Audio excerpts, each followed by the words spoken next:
மாறி போன போதும் இது தேறு போகும் வீதி. வாரி வாரி தூற்றும் இனி யாரு உனக்கு நாதி. பாசம் வைத்ததாலே நீ பயிரை காத்த வேலி. பயிரை காத்த போதும் வீண் பழியை சுமந்த நீதி.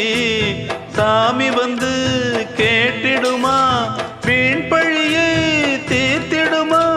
விண்ணுக்கும் மண்ணுக்கும் சம்பந்தம் உண்டுன்னு சொன்னது யாரு? அது மன்னவன் பேரு. அந்த வானத்தை போல மனம் படைச்ச மன்னவனே, பனி துளிய போல குணம் படைச்ச தென்னவனே.